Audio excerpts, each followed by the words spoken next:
প্রিয় শিক্ষার্থী, তোমরা কেমন আছো? আশা করি সবাই ভালো আছো এবং সুস্থ আছো। ভোলা সরকারি কলেজ কর্তৃক আয়োজিত অনলাইন ক্লাসে তোমাদেরকে আমি স্বাগত জানাচ্ছি। আমি রাজীব চন্দ্র হলদার, প্রভাষক গণিত বিভাগ, ভোলা সরকারি কলেজ ভোলা। আজকে আমি অনার্স তৃতীয় বর্ষে মেকানিক্স কোর্সের একটি চ্যাপ্টারের কিছু অংশ নিয়ে আলোচনা করব। আমরা আজকে যেই চ্যাপ্টার নিয়ে আলোচনা করব সেটি হচ্ছে একমাত্রিক গতি অথবা মোশন ইন স্ট্রেট লাইন অথবা সরলরৈখিক গতি। এই চ্যাপ্টারের একটি উপপাদ্য বা থিওরি নিয়ে আলোচনা করব। পূর্বে আমি এই চ্যাপ্টারের আরেকটি গুরুত্বপূর্ণ উপপাদ্য বা থিওরি নিয়ে আলোচনা করেছি। আজকে আমি যে থিওরিটি নিয়ে আলোচনা করব সেটি হচ্ছে একটি বস্তু কণা এ বিন্দুতে স্থিতিবস্থা হতে এ ও সরলরেখা বরাবর যাত্রা শুরু করে। কণাটির ত্বরণ ও বিন্দুমুখী এবং কণাটির ত্বরণের মান হচ্ছে ও বিন্দু হতে বস্তু কণার দূরত্বের বর্গের ব্যস্তানুপাতিক। আমরা বস্তু কণাটির দোলনকাল, গতি এবং দোলনকাল নির্ণয় করব। তো প্রথমে আমরা প্রশ্নটা ভালো করে বোঝার চেষ্টা করি। প্রশ্নে বলা হয়েছে যে একটি বস্তু কণা এ বিন্দুতে স্থির অবস্থায় আছে। তো এ বিন্দু থেকে এ ও বরাবর যাত্রা শুরু করে। তো এই কণাটির ত্বরণ হচ্ছে ও বিন্দুমুখী এবং এই ত্বরণের মান হচ্ছে ও বিন্দু থেকে কণার দূরত্বের বর্গের ব্যস্তানুপাতিক। আমরা সেই অনুযায়ী আমরা চিত্রটি এঁকে নিলাম। মনে করি বস্তুটি প্রথমে এ বিন্দুতে স্থির অবস্থায় আছে। এই বস্তুটি এ ও বরাবর যাত্রা শুরু করে এবং এই বস্তুটির যাত্রা শুরু করার জন্য অবশ্যই তার উপরে বল প্রয়োগ করা দরকার আছে। সেই বল প্রয়োগ করতে হলে সেখানে ত্বরণের প্রয়োজন আছে। তো সেই ত্বরণটা হচ্ছে ও বিন্দুমুখী এবং সেই ত্বরণের মান হচ্ছে এই বস্তুকণা থেকে ও বিন্দুর দূরত্বের বর্গের ব্যস্তানুপাতিক। এই বস্তুকণাটির গতি এবং দোলনকাল আমাকে নির্ণয় করতে হবে। তো আমরা প্রশ্ন অনুযায়ী লিখতে পারি যে মনে করি বস্তুটি টি সময়ে, একটা নির্দিষ্ট সময় টি সময়ে ও হতে x দূরত্বে পি বিন্দুতে অবস্থান করে। কারণ সে এখান থেকে এই দিকে আসতেছে, কিন্তু আমি দূরত্ব হিসাব করব ও থেকে সে কত কিন্তু দূরে আসছে। কারণ প্রশ্নে বলা আছে যে এই ত্বরণের মান হচ্ছে ও বিন্দু হতে বস্তুটির দূরত্বের বর্গের ব্যস্তানুপাতিক।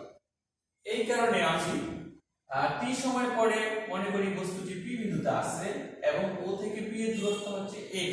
সেটি আমি এখানে বললাম যে বস্তুটি টি সময়ে ও হতে x দূরত্বে পি বিন্দুতে অবস্থান করে।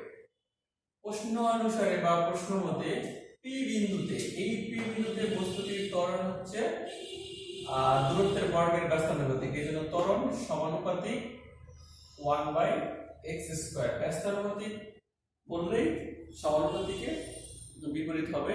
তো সেই ক্ষেত্রে আমরা 1/x² লিখব।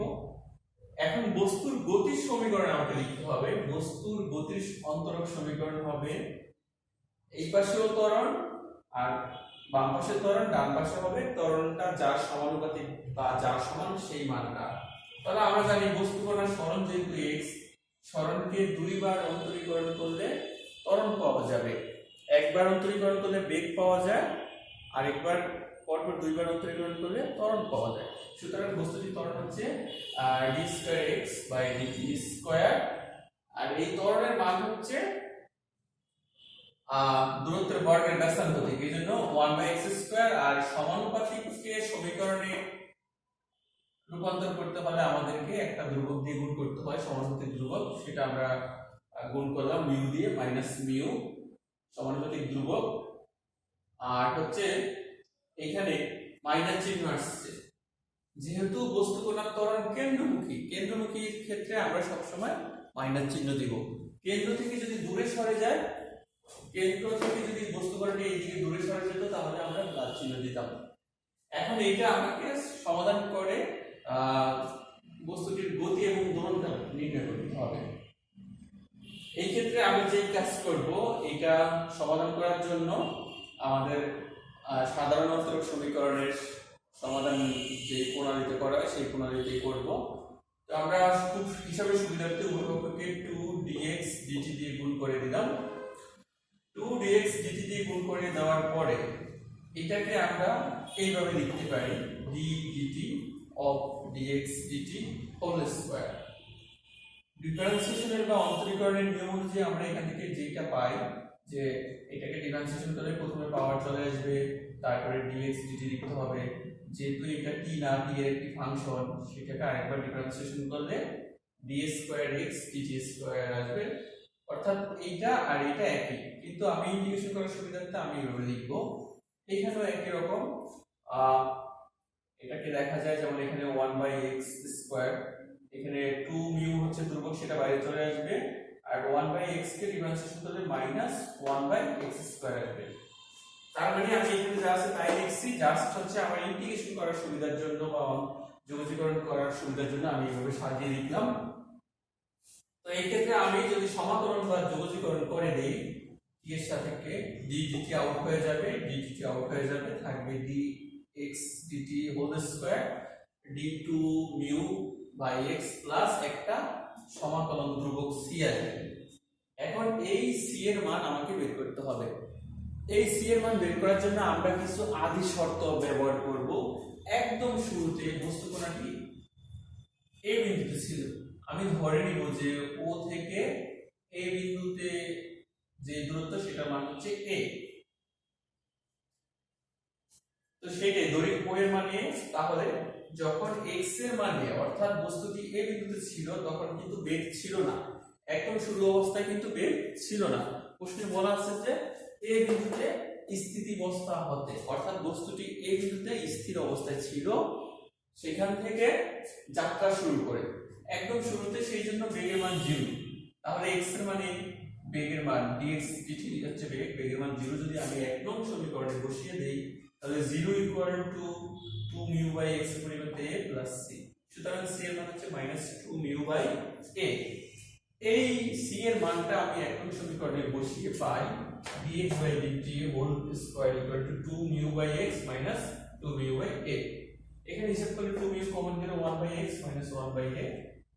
এরপরে dx dt হোল স্কয়ার ছিল, এটাকে মান বের করলে এই ক্ষেত্রে স্কয়ার রুট করতে হবে, আর স্কয়ার রুট করলে আমরা প্লাস মাইনাস চিহ্ন দেব। যেহেতু বস্তু কণাটি কেন্দ্রমুখী, কিছুক্ষণ আগে বললাম, এই কারণে বের হবে ঋণাত্মক, এই জন্য আমরা প্লাস চিহ্ন নিব না, মাইনাস চিহ্ন নিব। তো মাইনাস চিহ্ন নিলে আমরা এরকম পাই যে dx dt equal to -2 mu root over 2 mu by a into root over a minus x by x। এরপর আমি এইটা এখান থেকে আমার টার্গেট হচ্ছে যেহেতু বস্তুর গতি বের করতে হবে, গতি x দিয়ে প্রকাশ পাবে, x এর মান বের করতে হবে, এই জন্য আমি ইন্টিগ্রেশন করব।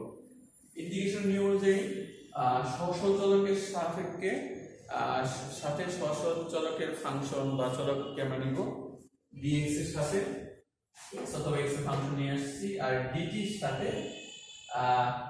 সাথে dt এর ফাংশন নিয়ে আসা হইল। এখন আমি যোগজীকরণ করব। তো এই ক্ষেত্রে যোগজীকরণ করার জন্য আমাকে কিছু টেকনিক প্রয়োগ করতে হবে, সেটা আমরা ইন্টিগ্রেশনে শিখে আসছি যে রুটের ভিতরে x বা x বা x এর উৎপাদক থাকলে একটা নিয়ম আছে, সেই নিয়ম অনুযায়ী আমরা করব।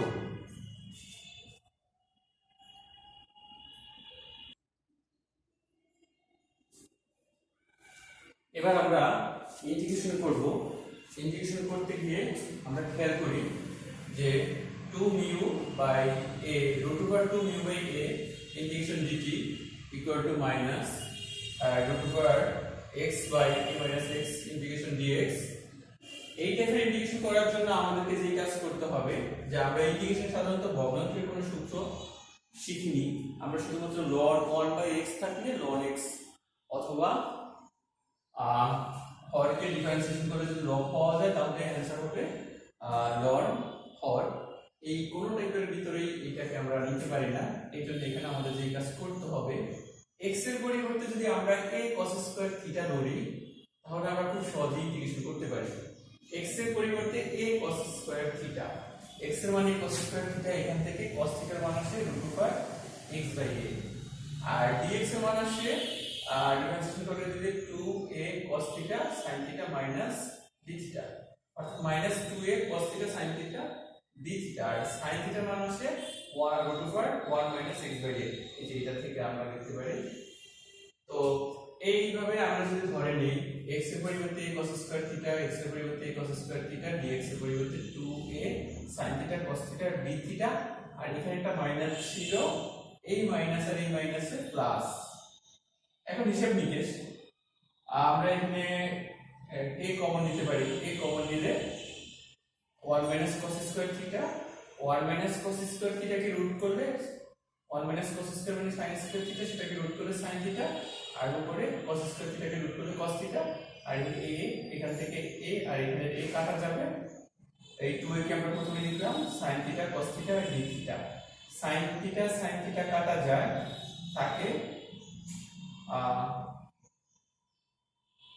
থাকে cos স্কয়ার থিটা। তো cos স্কয়ার থিটাকে আমরা লিখতে পারি 1 প্লাস cos 2 থিটা। এখন এটাকে ইন্টিগ্রেশন করলে খুব সহজেই থিটার সাপেক্ষে 1 কে ইন্টিগ্রেশন করে থিটা হবে d থিটা, তারপরে cos 2 থিটা কে ইন্টিগ্রেশন করলে sin 2 থিটা বাই 2 প্লাস যোগজীকরণের ধ্রুবক, আর এই পাশে dt কে ইন্টিগ্রেশন করে t আসে। তো আমরা এভাবে লিখতে পারি। এখান থেকে আমরা লিখতে পারি যে এখান থেকে আমরা যেটা লিখতে পারি তা হচ্ছে √2 μ by a t equal to a into cos theta plus 2 cos theta sin theta by 2 plus c1।